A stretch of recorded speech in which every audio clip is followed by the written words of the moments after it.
What is up, everybody? Emma Power here, and today we're going to be talking about something that really annoys me with this game, and it's one of the reasons why I was struggling to keep up with it and why I just really thought about quitting actually last summer. It just got to the point where I thought, are they even trying to heal this meta? So sorry, I'm just going to take a drink of my coffee. I have coffee on me. Yeah, that's better. Basically, what the problems with this game is that if you're new or you've been around for a few years or you've been around for a month, you only just started playing, is that this game does have some bounce issues. Now, for some reason, I haven't actually put in a regular Pokemon card. Like, when I mean regular, I mean like a basic Pokemon with like 60 hit points or something. And so usually if you open a booster pack, you know, there's a chance that you'll get like a really rare card, such as Attack Team GX, or you might just get, you know, a bunch of essentially filler, as they're known as in the community, because they're not really good cards, they're not viable, they're not competitive, but you do get trainers, so some people would argue that it's worth buying packs. And there's always this chance that you'll pack something really good. So what I want to talk about is the power creep and where it can possibly go next, because I'm a little bit concerned that this meta is just going to become so stale that we're going to be having like 1,000 HP Pokemon. Like, we already have Snorlax V at 340 hit points. And if you look at the history with the Pokemon TCG, Wailord, my boy Whale, always had more HP than Snorlax. So, unfortunately, Snorlax is yet again absent from my deck. But what are we going for here? What I'm trying to say is that... No, that's not what I want to do. Just make this shrink. There we go. Let's go look at Snorlax. Basically, Snorlax is an absolute tank. He's 270 hit points, but that's not even all the stuff. That's not even all the story. That's the flipping tag team. But if we look at Wailord, okay, Wailord is quite high as well. He's on the tougher end of the spectrum. He's got 300 hit points. It's a lot. But say I was to go into VMAXs. So I'll just reset that, and then go into V Pokemon. And then we look here, and the HP for Vs is actually really high. It's higher than EXs, obviously, and it's slightly higher than GXs. In fact, most GXs that was Stage 1, Stage 2, have the same HP as a V Pokemon. And that's a bit of a problem, in my opinion, because it's basically saying, right, either you have to own these powerful cards, or you won't actually get anywhere, because it's becoming increasingly difficult to actually keep up. For every set that they add better Pokemon, like V Pokemon, Tag Teams, GX, they don't seem to be buffing up regular Pokemon enough. If you consider this stuff like Charizard, which I would argue is actually a strong contender, it's still a Stage 2 deck, and it suffers, and it gets one-shotted literally all the time by other decks. Baby Blounce, Baby Cephalon is a really good card, but it suffers because, yet again, it's only 120 hit points. You know, if we had more HP Pokemon that were one prize, yes, it would be unfair, but at least it'd make it more difficult, or at least give them more ways in which to take down V Pokemon. I mean, let's look at VMAXs. VMAXs were a really cool concept. The fact that they took off GXs and, like, they fused GXs into Mega, is like a really good idea. But the problem we've got here is 320 hit points is just a bit stupid. Like, if you think, oh right, I want to counter the meta, so I'm going to play Galarian Obstagoon, for example. Galarian Obstagoon, with, admittedly, has some poke abilities, only does roughly, like, what, 90 damage? And then if you evolve him, it's another 3 damage counters. If you put a Zigzagoon on the bench, that's like 1 damage counter. You know, it's just not enough anymore. Crobat was a really good deck back in its day, and I remember winning so many games with Crobat Alolan Ninetales GX. And I won't lie to you, I actually prefer the XY meta because it lent itself more to more fun decks.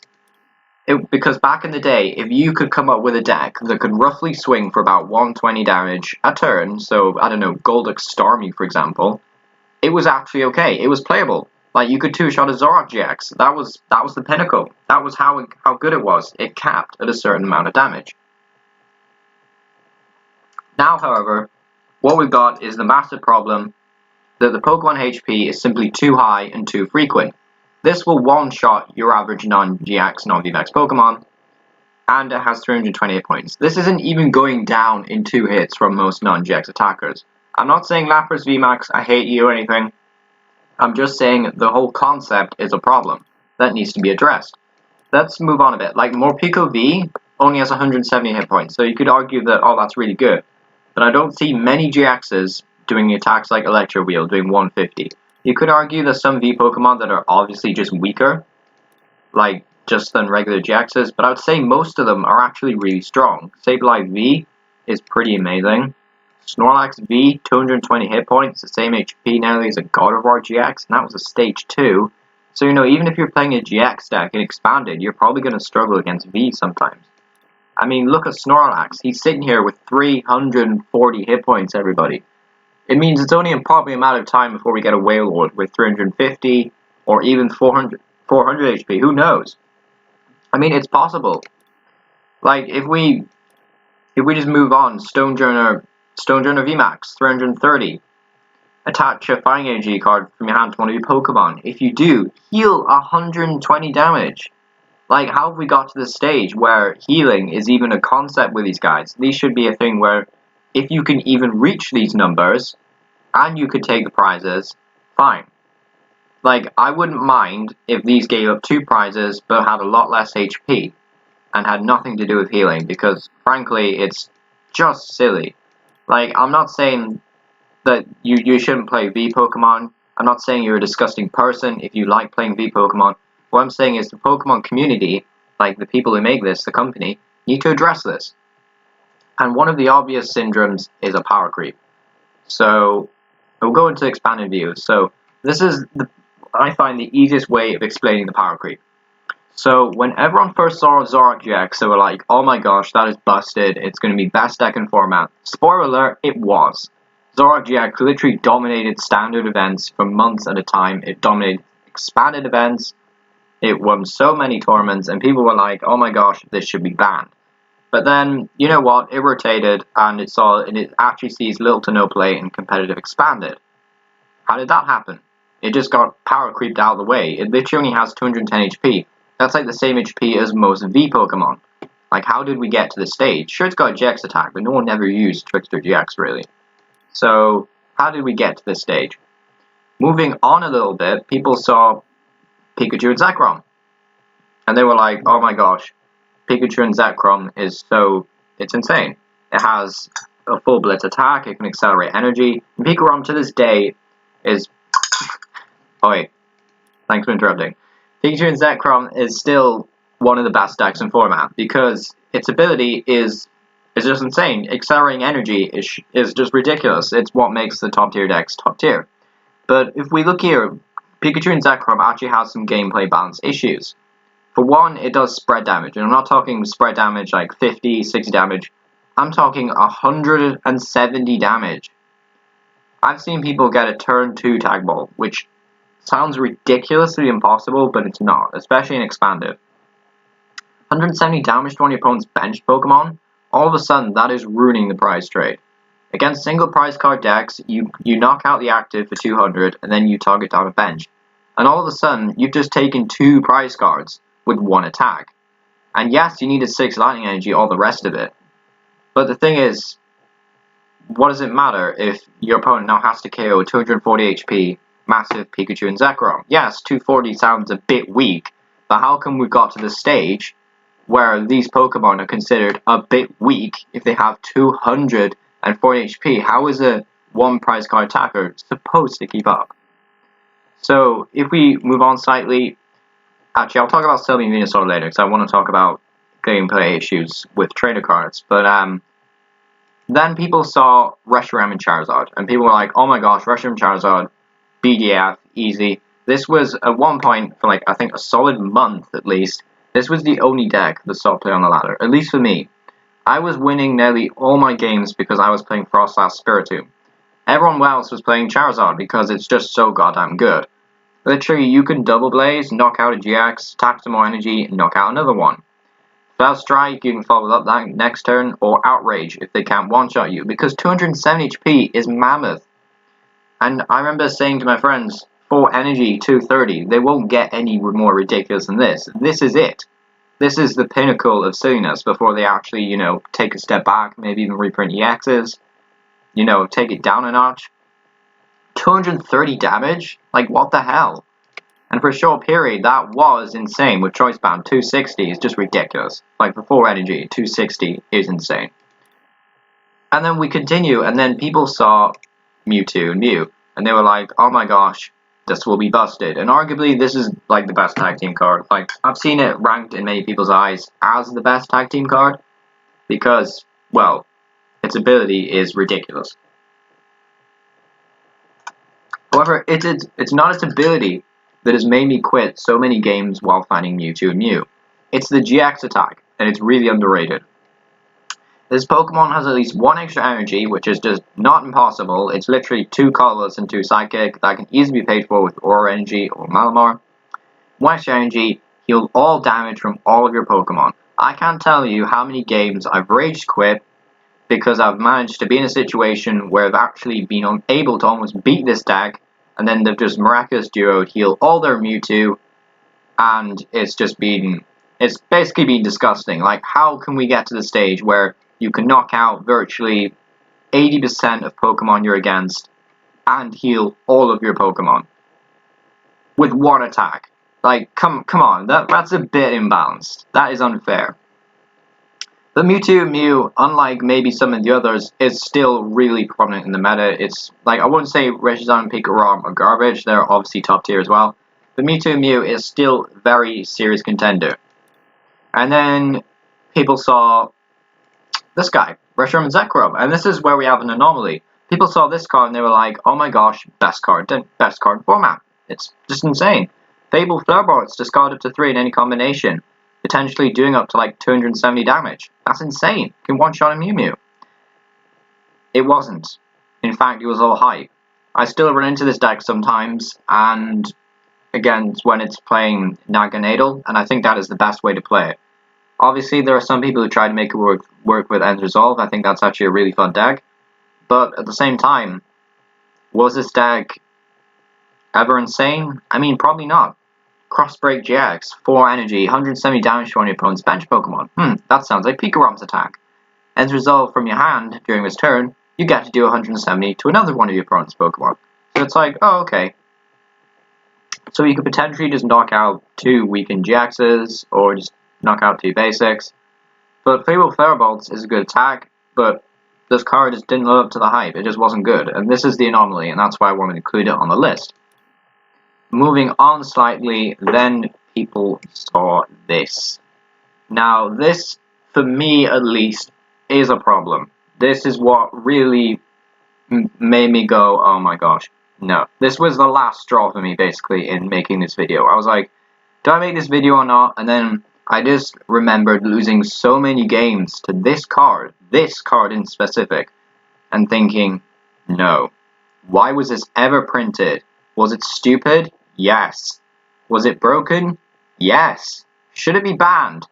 Yes. And if you're sitting there thinking, you idiot, you're only saying that because you don't play the deck, that is not a valid reason for this card to be legal. Okay, I'm shaking my finger here at the camera. But the thing is, this is not a balanced card. It's just not. Ultimate Ray, fine, 150 accelerating 3 basic energy. It's Pikarom all over again with a slightly more awkward attack cost. People don't usually use Ultimate Ray. Okay, people don't usually use it. It's often paired up more than often with Zacian V. But Altered Creation says for the rest of the game, your attacks do additional 30 more damage. All of your attacks for the rest of the game. If it has at least 1, not 3, not 4, not 5, 1 extra water energy, this opponent is knocked out damage from this attacks, you take 1 more prize. Like, what is wrong with the Pokemon? So literally, they just Altered Creation. And then they Zacian Brave Blade for 260. 270 if you want to add a Fine Band in there. And then all you really need to do after that is just free retreat it with Air Balloons, or even just Dawn Wings Necrozma with Invasion. And there you have it. And that leads me on to arguably the biggest power creep we've ever seen. Zacian V. Insane high HP. It's not even 170. It's not even low. Intrepid Sword. Once your turn, you may accelerate the top 3 cards of your deck. And the reason I say that is you can literally accelerate 3 energy to himself, or you just get to draw 3 cards. Now, this has made this a very versatile card. Like, this would still be a really good card if it wasn't for ADP.